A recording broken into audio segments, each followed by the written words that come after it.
see across the plains. Thank you very much, everybody.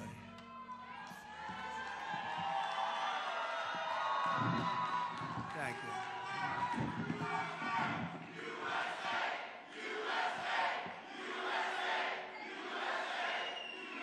Such great spirit. I want to start by saying it's going very well.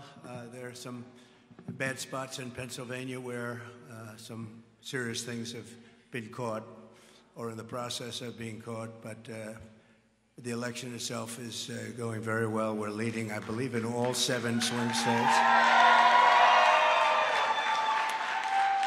So I appreciate everybody's work, and the spirit is unbelievable. I don't think there's ever been anything like it in our country's history, frankly, because we want to see our country get better. And that's why we're here, just to do a statement.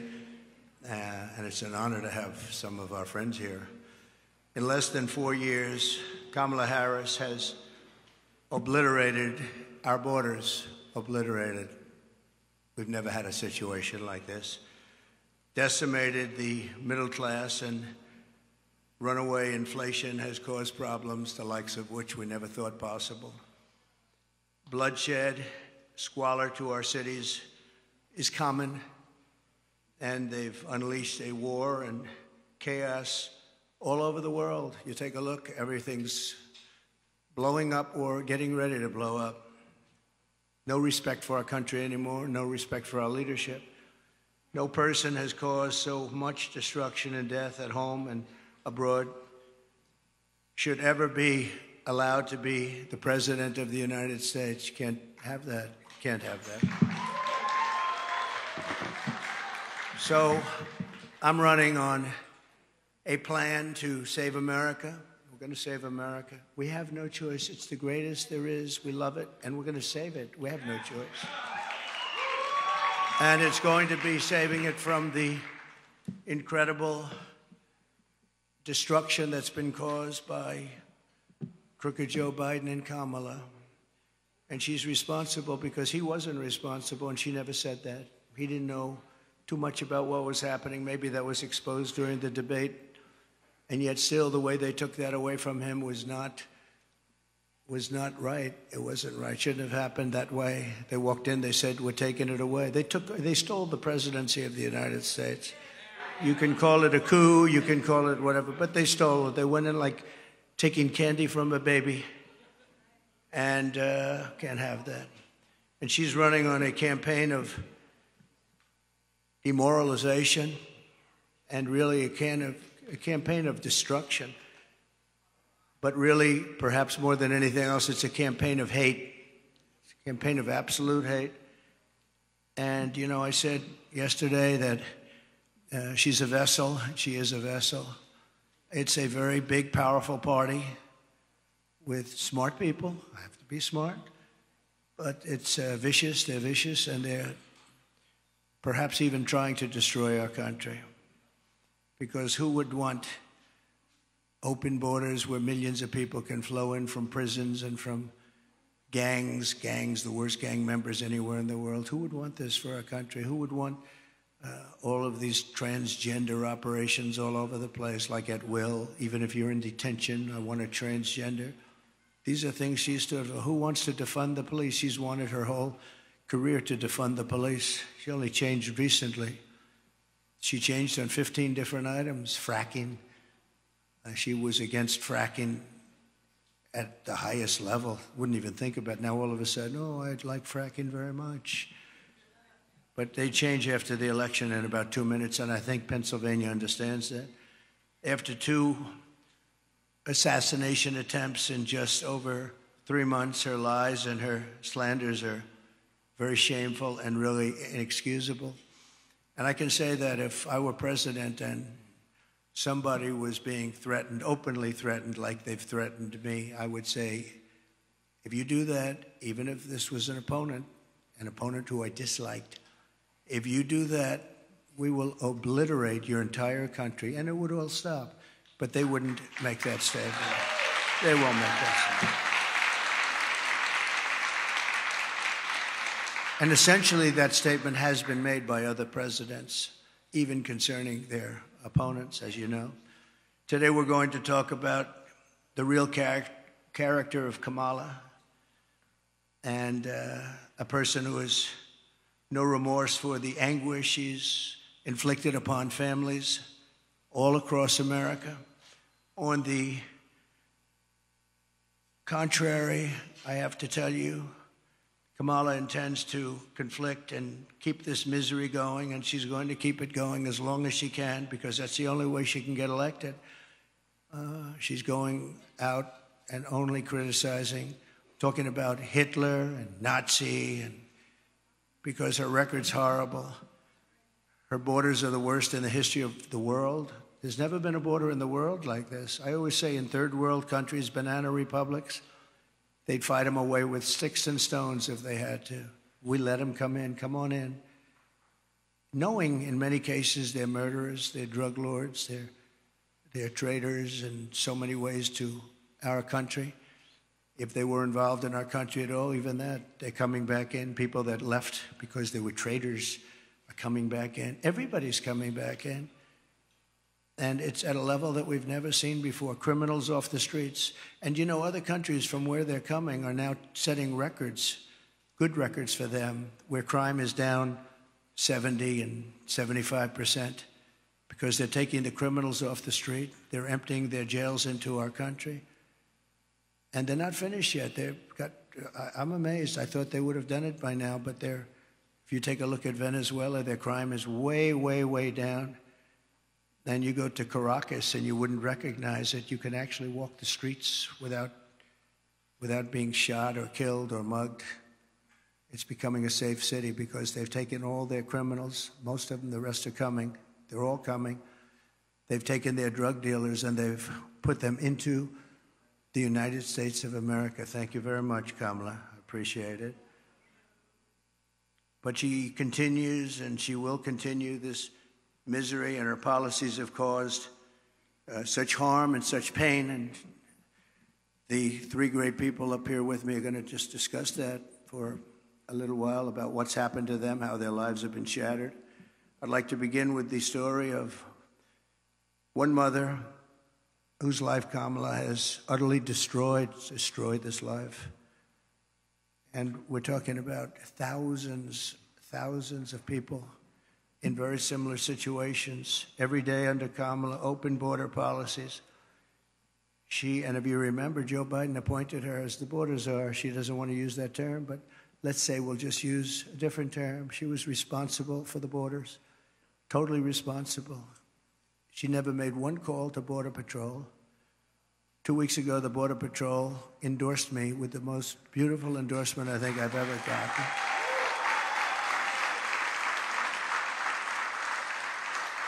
And in all fairness, they've endorsed me every single year, but they've endorsed me again, and they endorsing me, saying I was the best president we've ever had and the best president by far on the border.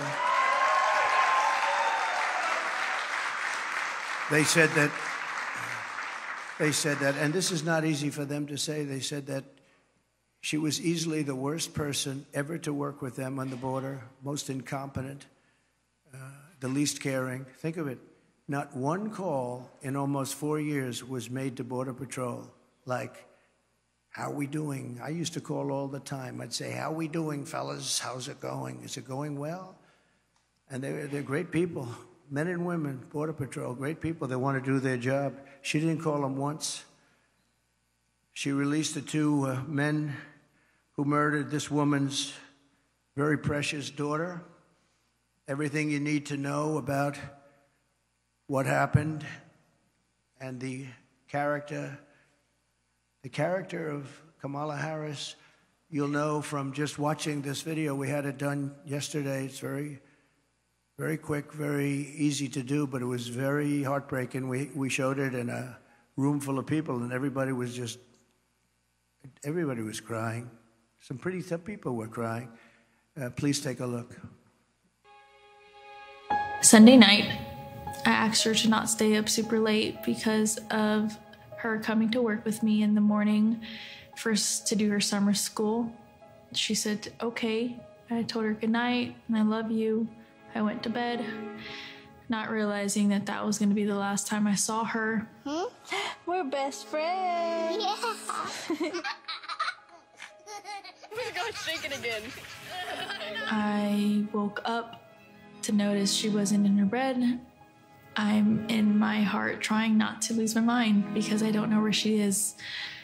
I finally remembered her phone had a location on, and her phone was pinging just 2 minutes down the road, right behind the skate park.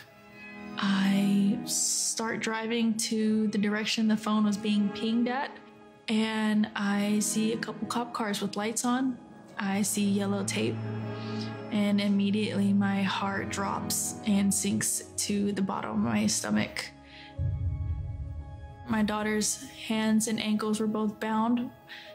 She was strangled to death, left with no pants. And I know in my heart, she fought incredibly hard. She was not going down without a fight.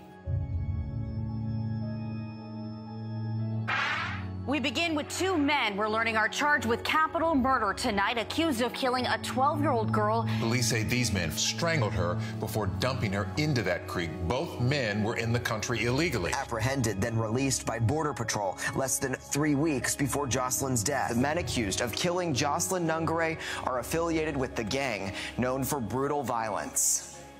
Kamala Harris was in charge of immigration in our borders. If we had better border policies and not open borders and not these catch and release policies, I truly believe this all could have been prevented.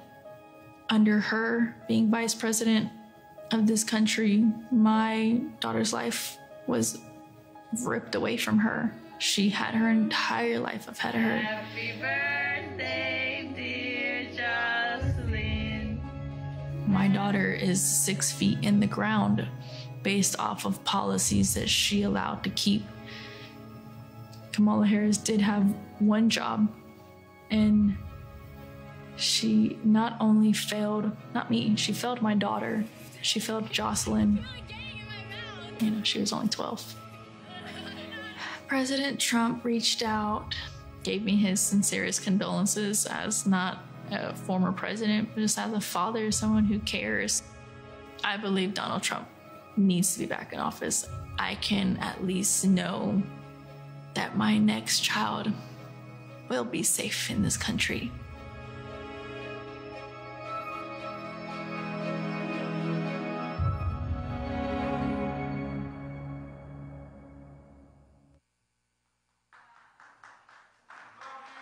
Thank you very much. So I know we talk about inflation and the economy, but to me, there's nothing more important than the fabric of our country being destroyed by people placed there, violently placed there, as far as I'm concerned, foolishly, stupidly placed there.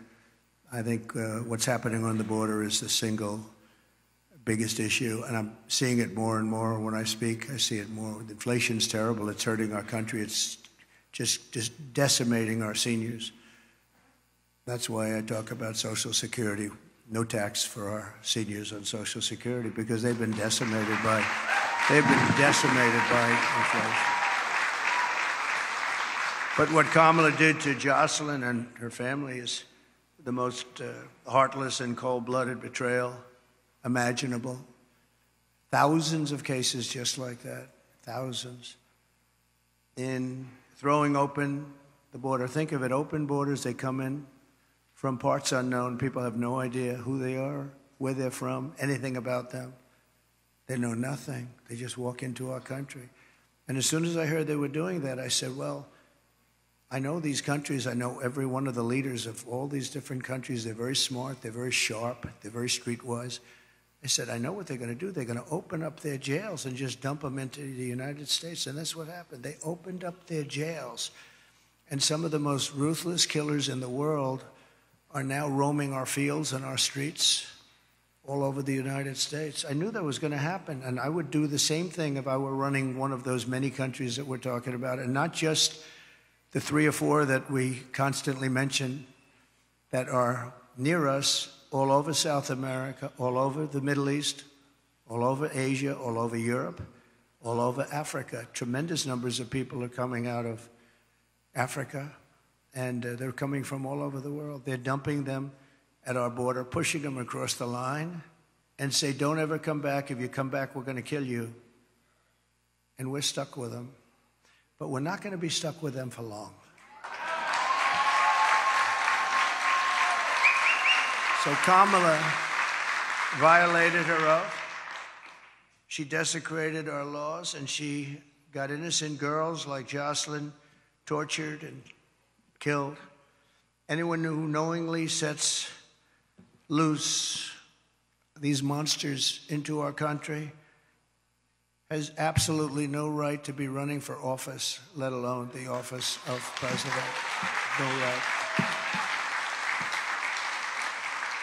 So here today is another great person, an American mom, Tammy Nobles.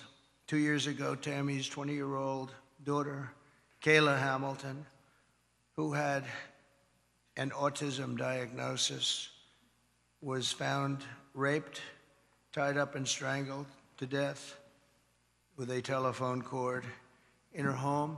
Kayla's murderer was an illegal alien, MS-13 gang member, among the most vicious gangs anywhere in the world. I took him out by the thousands, thanks to ICE. We're going to protect ICE. Kamala wanted to defund ICE. If we didn't have ICE, we'd never get anybody out. They're tough and they're smart and they love our country. But an MS-13 gang member who was apprehended by Border Patrol, but under the policy of our border czar, Kamala, he was released into the United States to kill. Tammy, please come up and say a few words, please. Thank you. Please.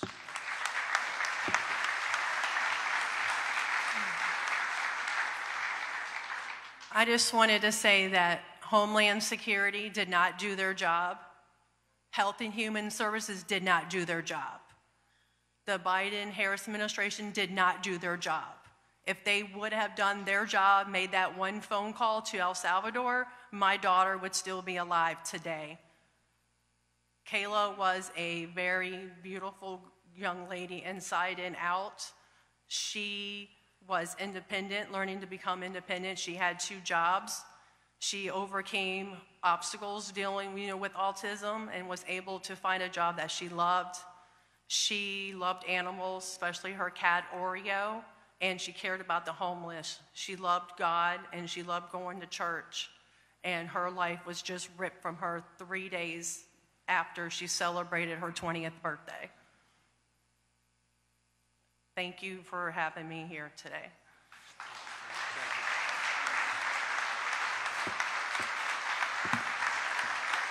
Thank you, Tammy. And we will not forget Kayla. And she's looking down. She's very proud of Mom. Kamala's cruel and immoral actions on our border are actually disqualifying, in my opinion. She's unfit. She's an unfit person. And she knows this is going on. She never called anybody, including the 13 soldiers that were so needlessly killed in Afghanistan with that horrible moment in time where our country was just lost all respect from the whole world when they saw that. That's one of the reasons that Putin went in. He would have never gone in, ever. He wouldn't have gone in. If I were president, he would have never gone in. I ended his pipeline in Europe, no problem. And what happened? Biden comes in, he proves it right away, but he kills the Keystone Pipeline. Putin never would have come in. And he didn't, by the way, for 4 years. There was never a threat that he was going to do that. But he saw weakness, and I think a lot of it was seen in that horrible period of time. She is also aiding and abetting the cartels, allowing vast quantities of deadly drugs to pour unchecked into our country. And remember this, they now have an app. You call the app and you bring whatever you want, you bring them over, they'll tell you exactly. Can you believe it? They have an app. And they have airplanes, big, beautiful Boeing airplanes flying back and forth over our border. They were saying, where are those planes coming from? Where are they going? They were loaded up with migrants. They're dropping them out in the Midwest. They're dropping them all over the place. And I will tell you, if you look at Aurora, in Colorado or in Springfield, in Ohio. In Ohio, they dropped 32,000 illegal aliens. They tried to give them legal terminology, but it's not. Illegal aliens, 32,000 into a 50,000 person town, beautiful town, no problems. And now they don't know what to do. And they want to be nice, and the mayor wants to be nice. His big thing is to get interpreters because they don't speak English. It's very hard to get interpreters. And he's trying to get interpreters. But in the meantime, they're taking up the hospital. So when people from Springfield would routinely be able to check with a doctor, go to a hospital, they're unable to get in, they're packed. The whole town has changed. And this is happening all over our country. Aurora probably is an even worse situation because you have the meanest, worst gang from Venezuela in the world, probably, maybe as bad or worse than MS-13. And they've literally taken over the town. They've taken over large sections of the town. They've gone into the real estate business. They've taken over apartment complex. They took over a number of complexes where the people are paying them rent. They've become the landlord. Isn't that nice? And they're rough, tough people, and they have the latest weapons. They have military-quality weapons, and everyone's saying, where did they get them? We got to get them out of here. We're going to get them out fast. We're going to get them out fast. So today, I'm announcing that for the first time under my administration, we will be seizing the assets of the criminal gangs and drug cartels. And we will use those assets to create a compensation fund to provide restitution for the victims of migrant crime, and the government will help in the restoration. The government will help in the restitution, but something has to be done, and we're gonna get it done. Kamala has also caused untold misery through her destruction of our economy. Our economy is not, this is just, it's like a fake economy. Some of the best people on Wall Street are saying the economy is only good because they think, I don't want to say this because other people have said it. It's not me saying it, but they think Trump is going to get elected. That's the only reason our economy is good. That's the only reason the stock market is up. Scott is here, I think, someplace, and he's one of the most respected people on Wall Street. He's actually made a very big point of it, that the stock market is only doing well because of the fact that they think Trump is going to win the election. So we'll see. But Kamala cast the deciding votes that caused the worst inflation in our lifetime. Maybe the worst inflation we've ever had, because I don't think I know for a fact they're not adding all of the numbers. If they did, I think it's the worst inflation probably in the lifetime of the country. And it's costing typical American families over $30,000. Nearly half of Americans now say they're broke. Think of that. Half of Americans are saying they're broke. They have no money. 2/3 say they're living from paycheck to paycheck, and that's a record. We've never had that. To that extent, we've never, ever had that. Millions of Americans are lying awake at night, worried about how they'll pay their bills because Kamala wrecked their family finances, and she's done that. She's done nothing good. They have done nothing good. And I speak of Kamala, but it's partially Joe, but Joe's out of it, you know. Joe's sort of out of it. He's been out of it for a long time. Now she wants to raise taxes for the typical family by $3,000 a year. She's got no empathy for the hardworking Americans whose dreams she's killed, and said recently that there is not one thing that she would do differently from Biden. That's only because she choked. I'm sure she could have come up with a couple of things if she really thought about it, because there's been so much destruction caused by the Biden administration. One of the things that people don't talk about, and the news never talks about, they don't talk about, as an example, Afghanistan, but this is something that's incredible, because when you think of the numbers, 325,000 children are missing, dead, sex slaves, or slaves. 325,000 children who came in through the open border are now missing. Many of them are dead, and nobody talks about it. I said, this must be a mistake. This can't be possible. When I read it, I said, this can't be. You're talking about take your largest stadium and fill it up many times. That's what the kind of numbers are. Here today is Michael Copy, a small business owner who runs a dry cleaner and is struggling to get by because of what Kamala has done to his business. They've destroyed small businesses in this country. Michael, please.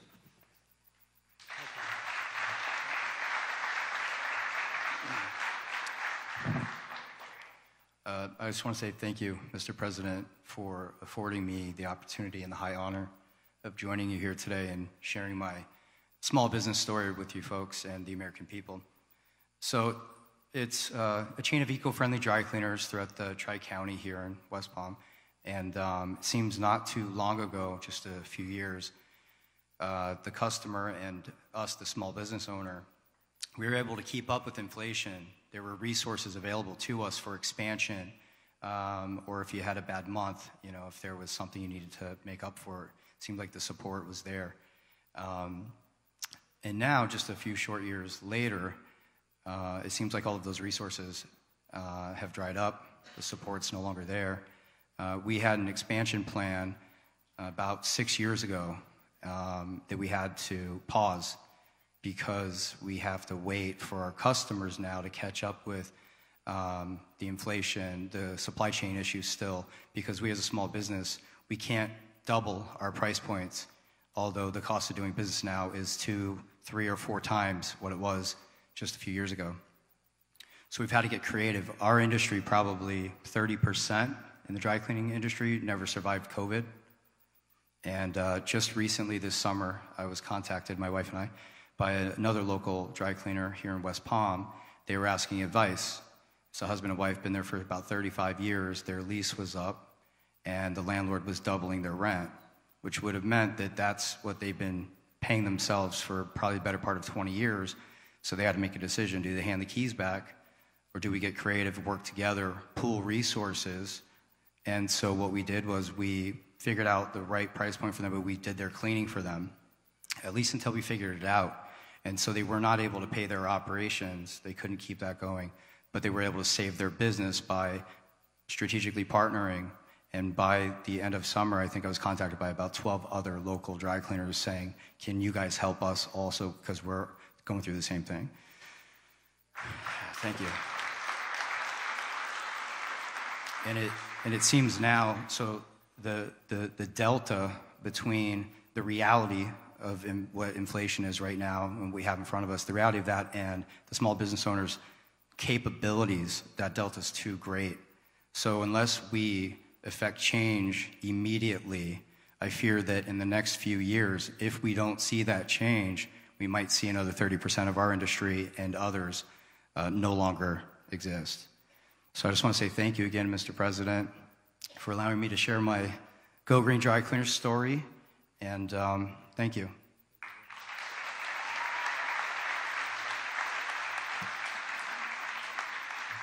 Thank you very much. We really helped a lot of people during the prime time of the China virus, and we helped a lot of people, and we did it intelligently. Then when they took over, they just threw money around like it was dirt.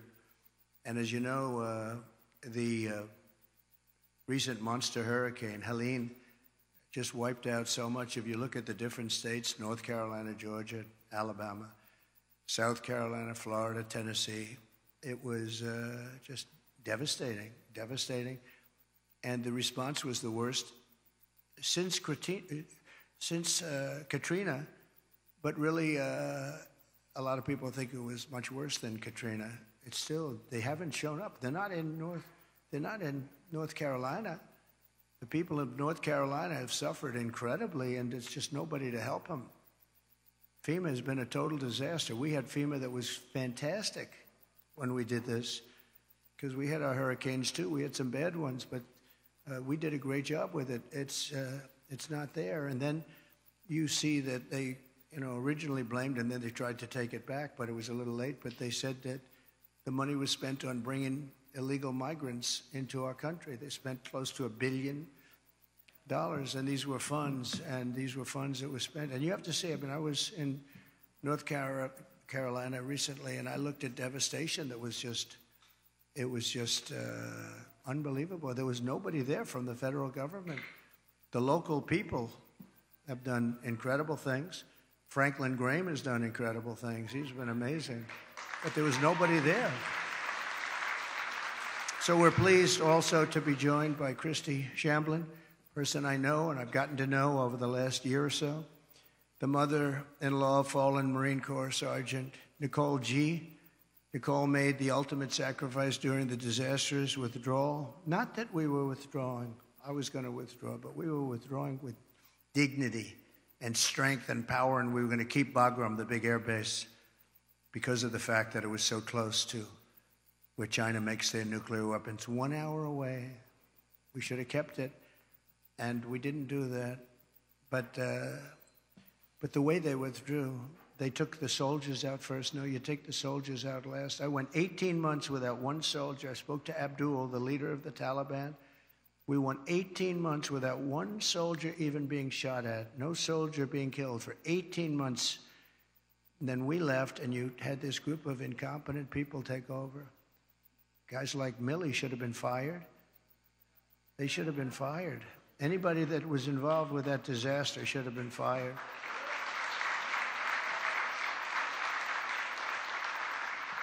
She was one of 13 U.S. service members who lost their lives. Kamala said she was the last person in the room, that Kamala was the last person in the room. She was involved in everything. She takes credit for that. She was involved in everything.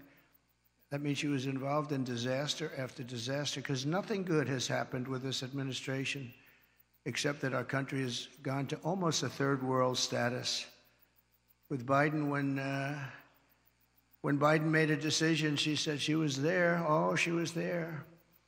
But the Afghanistan decision was a disaster in so many different ways. And now you take a look at it, they're right back to what they were doing before, except much worse to women. They're worse to women right now than they were even before it started. But Kamala never reached out to the family members of the warriors. And she said she was going to, but she never did. She never called anybody. And Christy, I'd like you to come up and say a few words, please.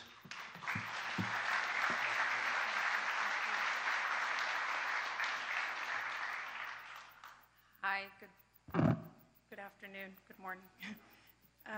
My name is Christy Shamblin, and my daughter-in-law was Sergeant Nicole Leanne G., and she was killed in the botched Afghanistan exit at Abbey Gate. She was the cornerstone of a very large family.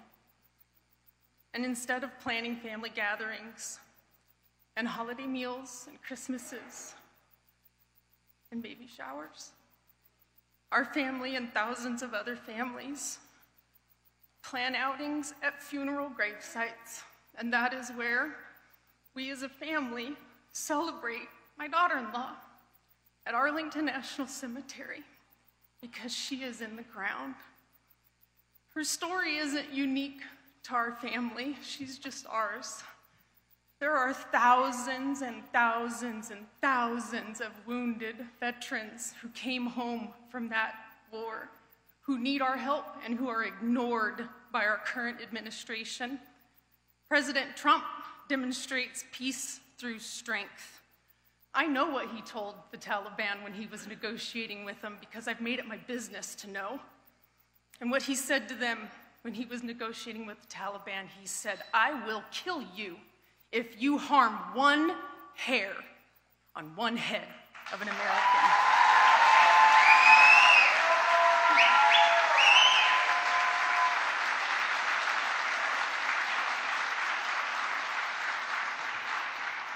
President Trump shows up, he reaches out, and he can fix our country, and we can all heal together.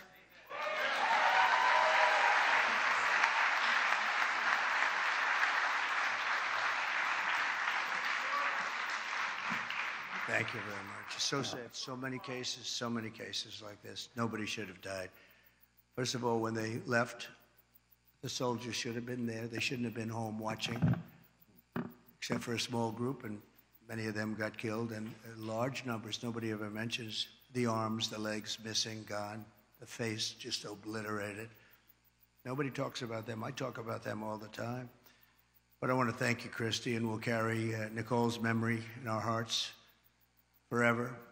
The full consequences of Kamala's 4-year reign are almost too terrible to discuss or contemplate. We're coming to the end of a great campaign. I think we've had a great campaign.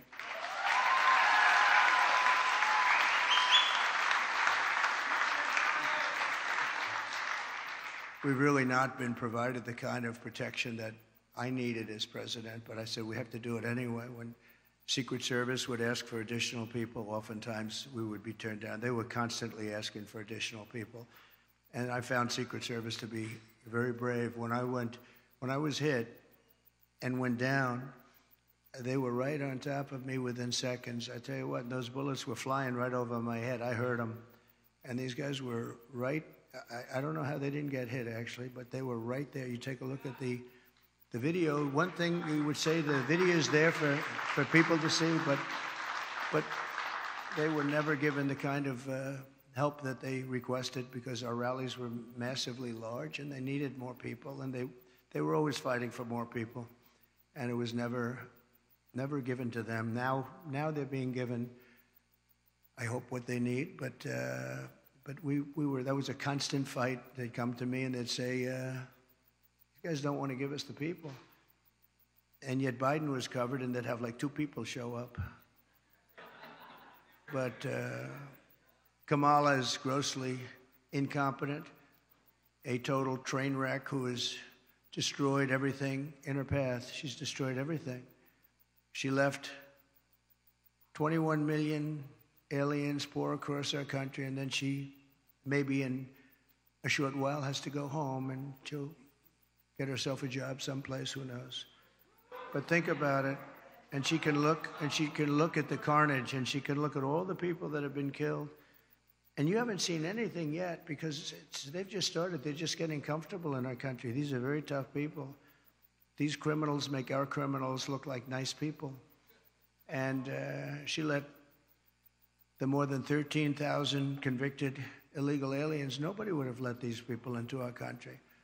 And remember, they came out of the worst prisons in the world, the meanest, nastiest prisons in the world. And when she says that she wouldn't do anything different, does that mean that she would have let 325,000 migrant children probably die, most of them, many of them, but at a minimum, they're slaves or they're sex slaves, and they're all over the country? Does that mean that she wouldn't have changed that? Does that mean that she wouldn't have changed so many of the other things that led to so much death and destruction and even financial destruction of our country itself? We could end up in a depression because of what she's left with us. They are the worst combination president, vice president in the history of our country. And I often say Jimmy Carter's a happy man because his administration, by comparison, was totally brilliant. It was brilliant. After Kamala endorsed defunding the police, she bailed out rioters, looters, and murderers, took them right out of jail during the violent crimes in the United States. Remember, that was in Minnesota. Minneapolis was burning down. It was burning to the ground. I watched the CNN announcer say, "This is a friendly group of people." And over his shoulder, the entire skyline was burning. I've never seen it, but that's the fake news. But violent crime in the United States is up 37%. All of these different crimes are up anywhere from 37 to 105% over a very short period of time. And it's almost like nobody even cares about it. Very simply, Kamala Harris is not fit to be your president. We can't have it happen. We can't have it happen. We're going to make this country strong again. We're going to make it great again. We're going to be respected again.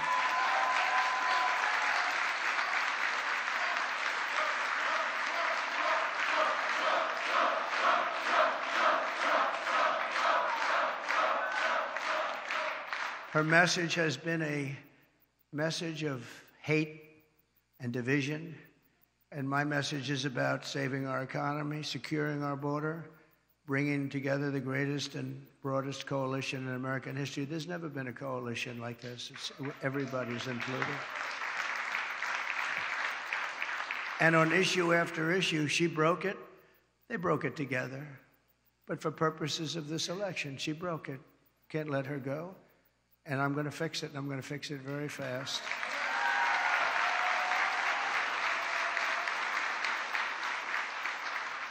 And on the illegal, thank you very much. Thank you very much.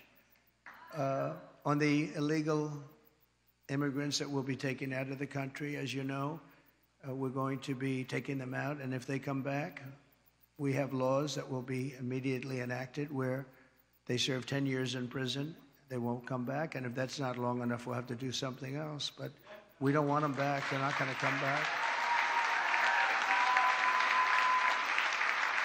And as you know, we're asking for the death penalty for any migrant who comes into our country and kills an American citizen or a police or law enforcement person. Because we have to protect our police. Our police are under siege also at numbers that nobody thought were possible, the worst they've ever seen. It's very hard to recruit. And really for not just the danger, it's hard to recruit because they don't have the spirit anymore for our country because they're being led with people that are spiritless. They really are spiritless. They can't instill spirit. But so that's any citizen, they get killed, it's a death penalty, and that includes police or law enforcement officers.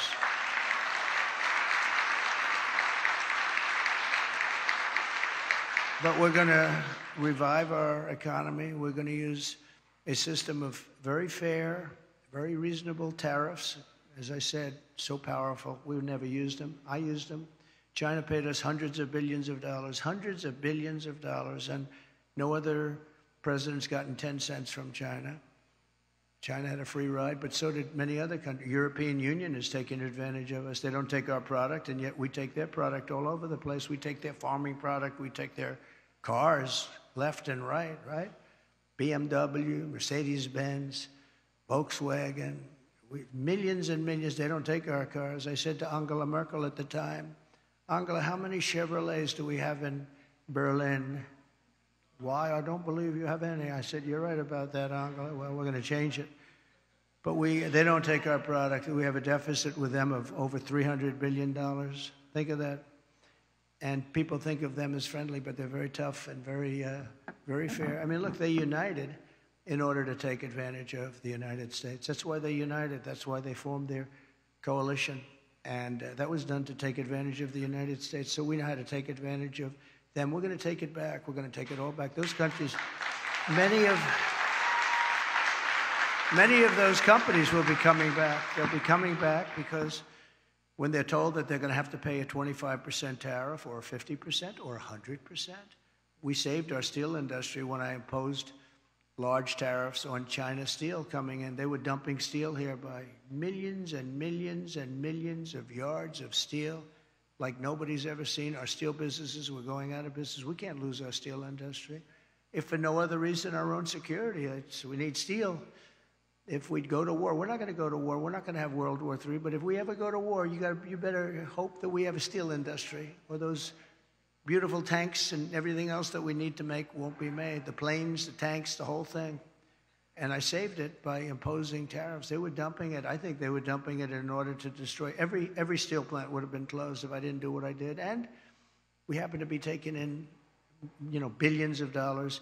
In fact, it's so good that Biden has been trying his best to end it, but he's unable to do it. Too much money. It's been too much money. They're paying a fortune.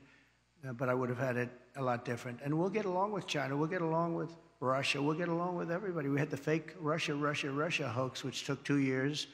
And then they came out with a report that we did absolutely nothing wrong. And that was a stacked deck, too. The people doing it, they couldn't say there was nothing. We had nothing. They checked millions of phone calls, not one call made to Russia, not one call.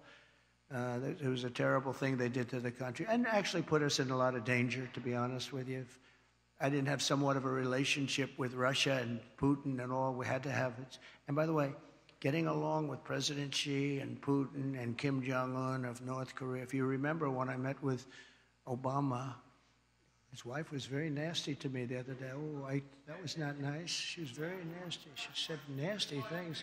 I was always very respectful of her, but she got up there, which shows you how nervous they are about what's happening. But she was nasty 2 days ago. She got up and said some bad things she shouldn't have said. They were wrong, too. But we're going to turn our country around,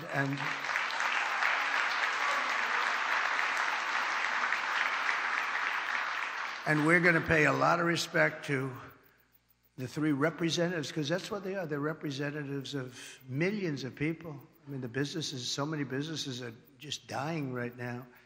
There are millions and millions of people. They're representative of, and our wounded and our hurt soldiers, we have to take care of them. They came back from Afghanistan. Boy, nobody talks about them. They just don't talk about them, but I talk about them, and we're going to take care of them. You know, we had the greatest success with the VA, the Veterans Administration. We had a 92% approval rating. We got it so they had choice because they were waiting 4 or 5, 6.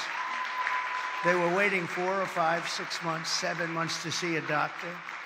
And I came in and I got, with the help of some of the great Congress people that are here, we have some great ones. Thank you very much. Thank you. Thank you. We've got quite a few of them. And I didn't even tell them to be here. They want to be here because they know exactly. Oh, yes, very good.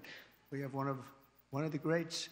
But they wanted to be here. A lot of people wanted. I didn't tell anybody to be here, actually. But they wanted to be. But we have to take care of our military. Think of this. Soldiers are waiting 6 months to see a doctor. Can you imagine yourself? You don't feel good. You could be cured with a pill or with a shot or with something very minor, like a minor operation, and after 6 months, you're now terminally ill. So I made it, and they've been trying to do this for 48 years. I made it. We call it choice, like school choice, which is also a very good thing, by the way. But we call it choice, where you have your choice. You go to a doctor. If you have to wait more than 1 day, you go outside, you get a doctor, you get yourself fixed up, and we pay the bill. And it's been unbelievable. I heard just the other day for the first time that Kamala and Biden are trying to destroy that. They're trying to make it so that you have to wait for 6 months again, back to where it was. We had a 92% approval rating, and now if they go back to that, you were going to have. I did another thing you weren't able to get because of civil service.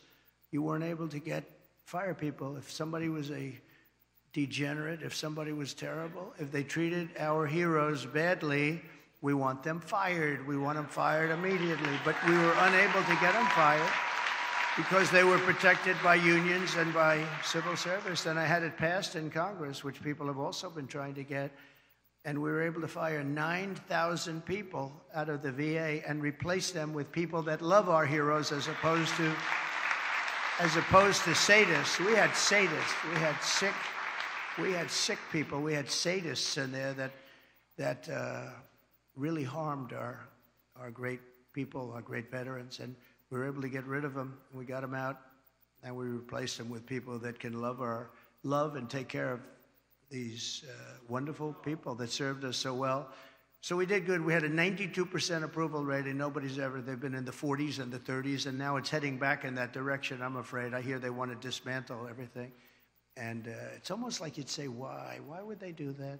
Why would they do that? And yet they'll spend, you can't say money because they give away hundreds of billions of dollars to anybody that needs it, but they won't take care of our veterans. They won't take care of our people. They won't take care of our soldiers. They won't take care of our elderly. They won't take care of anybody, but they give every time certain people come to town, they walk away with $100 billion for countries that many people have never even heard of. So I just want to tell you, this is a campaign that's been long and hard. I've been on the road or campaigning for 58 straight days. I haven't taken a day off. I'm proud of that.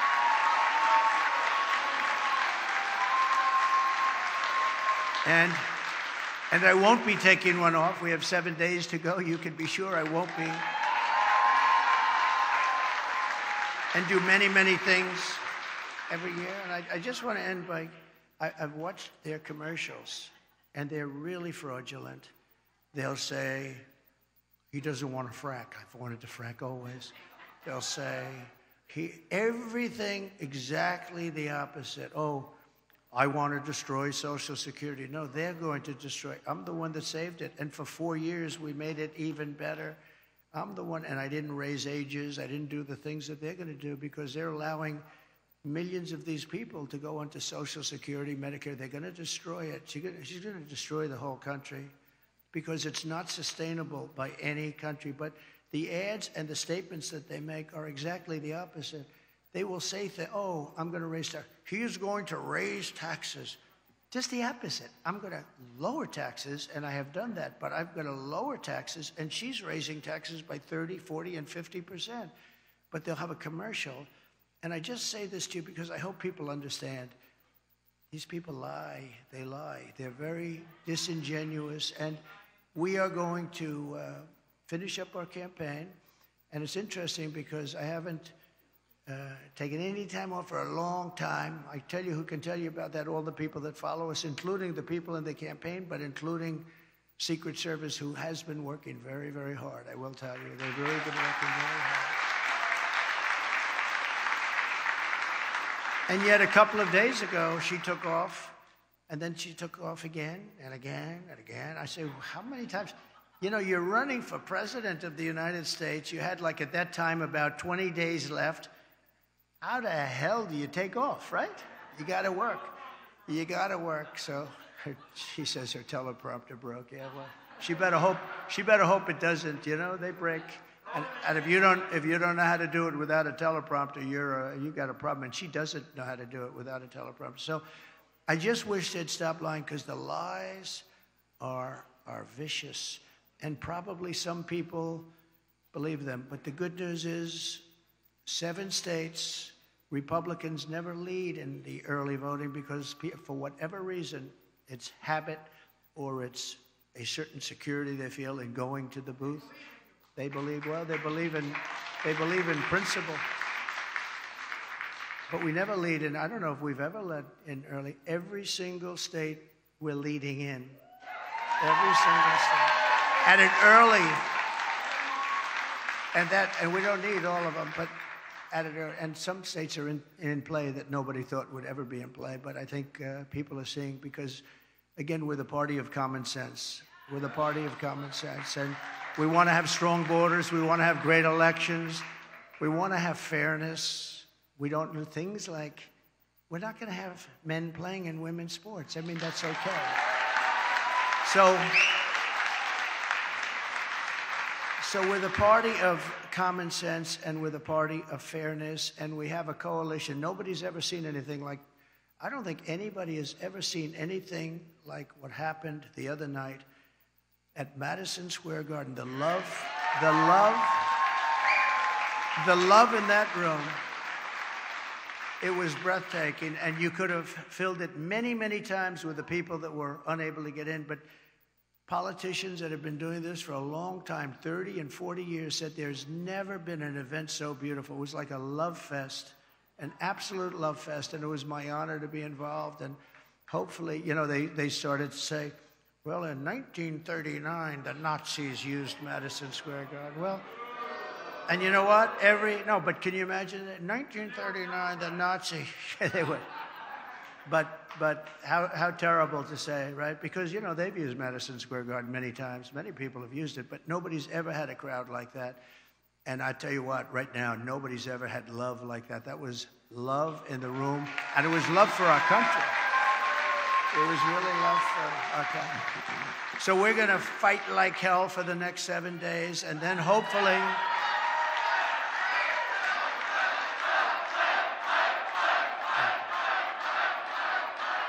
And then hopefully, and most importantly, we're going to be fighting even harder for the next 4 years because we're going to turn this around and we're going to make this country greater than it has ever been.